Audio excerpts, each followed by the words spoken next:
targets, caliber magazine, good magazine, Canadian firearms and Canadian products. Gotta love it. Laws are different here in Canada than they are in the States, so we have to abide by those. So let's put this stuff away and have a look at the gun itself.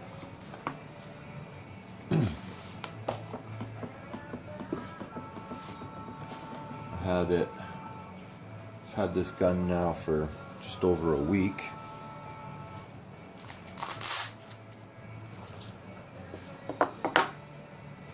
This case didn't come with it. This is a nylon holster. Not too sure if I like it very much. It's got the I like the clip and the material and stuff and the color, but this is a little bit wide for my belt, unless I'm wearing it on a tactical vest, which I have. It doesn't seem very practical for off the hip or anything. I think I'm going to look into getting something a little different for a holster. I seen a young fella on YouTube while I was doing some reviews, watching some reviews. He makes a PVC holster for knives, and then he makes one for his friend's airsoft gun. Looks pretty easy to do. I think I might try to take a stab at that, something to wear out at the range and get some good practice with. So here's the GSG. Pretty sweet, 22 caliber. Came with its own flag, came with a little Allen key, magazine, came with one single snap cap, which is kind of silly. I think they would have been nice enough to give you a pack of them or so. I'll have to go pick some up for some dry practice training, but one's good enough for doing a dry fire. So I was reading reviews and watching YouTube, and I found that some people had some really mixed reviews upon this particular gun. It's clear, no magazine. A lot of people were saying there was problems with problems with extracting, problems with feeding. I was a little nervous about firing the gun after seeing a few of these reviews. Some very dissatisfied customers. Ran across this one fella, and he seemed to find the problem. He seems to know the solution. So it's just a matter of tearing it down a little bit.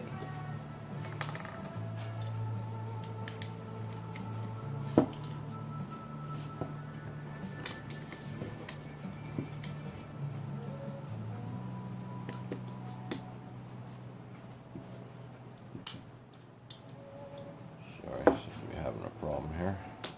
There we go.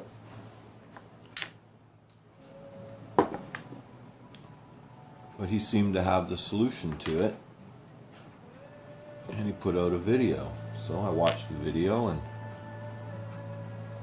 he seemed to show this. If the breech didn't quite close, there's a little space right in here. If it didn't quite close when you let go, he seemed to think that that was the problem. And mine, this particular gun, had that issue as well. It didn't want to close. So what he showed was, I have a little bit of oil and stuff on here from previous lubing, but this rail where it's shiny here, this stacked rail and this rail here were all coated with overspray from the color, either black, dab green, or the white, whatever color it had on it. it's electrostatically painted on here, meaning it's hung up, it's electrocuted, covered with powder, and then it's cooked. The overspray went onto this side rail as well as this side rail, and in the groove down underneath, as well as these two top shiny parts here. All along here, and all this and along here was covered in the powder coat paint. When we went deeper into it,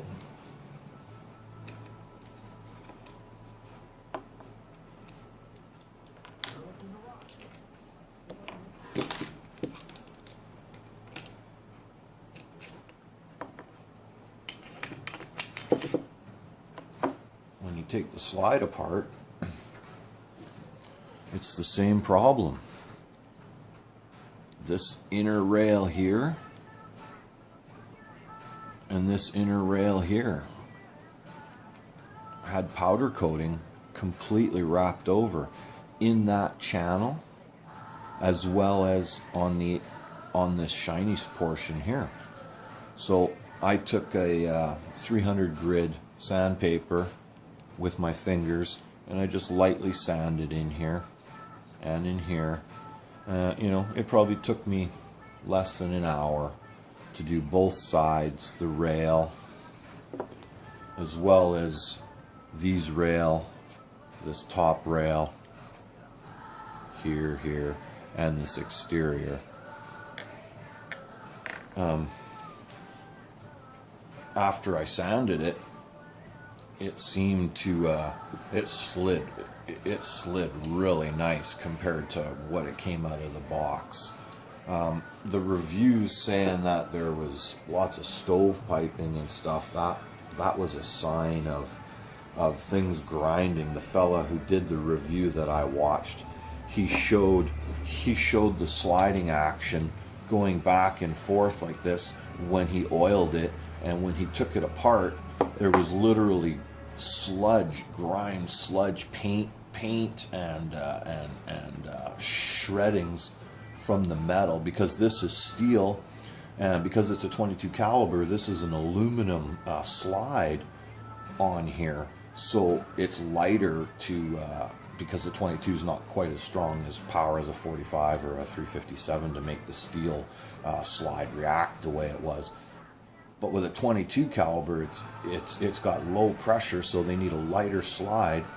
But the grinding of the paint from the overspray on here and in here was causing too much friction and not allowing the gun to feed properly, or to extract, or to like the stovepiping problem was all from the slide mechanism malfunctioning, just from not being smooth. So after seeing his video and seeing my gun seem to have the same kind of problem, and most likely all the GSG 1911s that are powder coated in color like this probably have that same problem.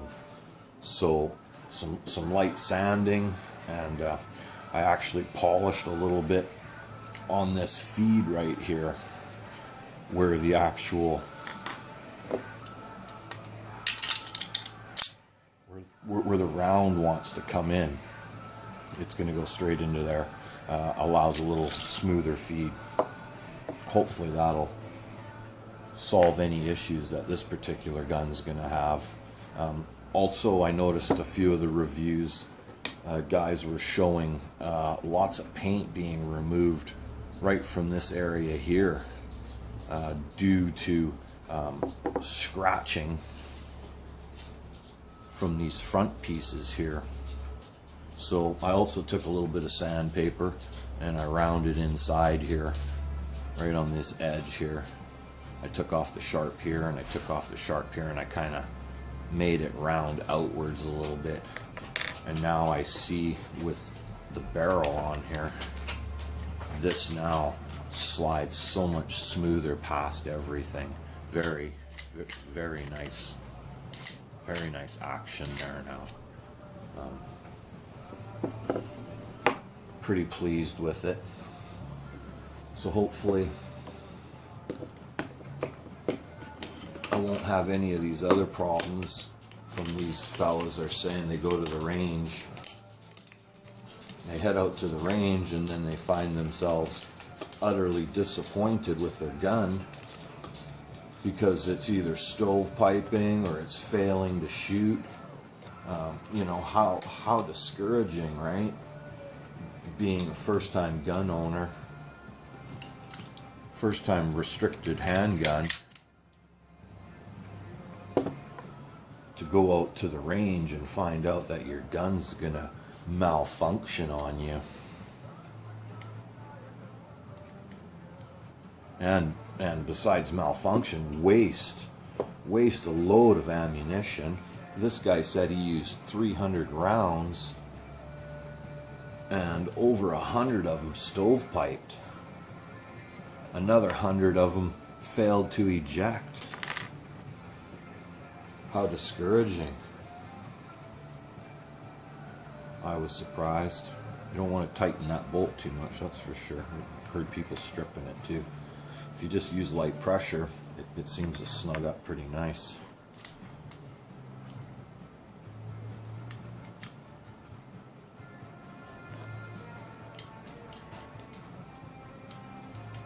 I don't know if it's just these guns or if it's just me, but I sure seem to have a hard time to get that last piece of it to go back in here.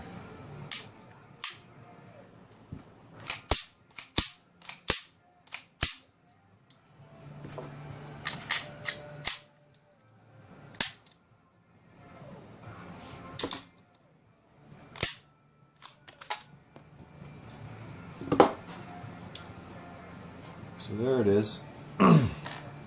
Hope that helped anybody. That fella there on YouTube, it really helped me, that's for sure.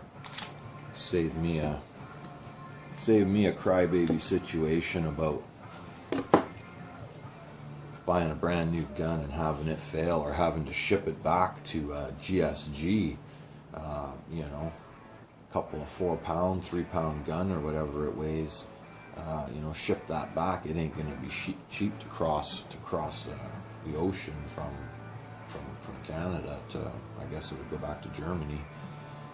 You know, just for them to polish and buff those parts. So if you're buying one of these guns and you're having a problem with it, definitely try this solution first. Have a look at your gun.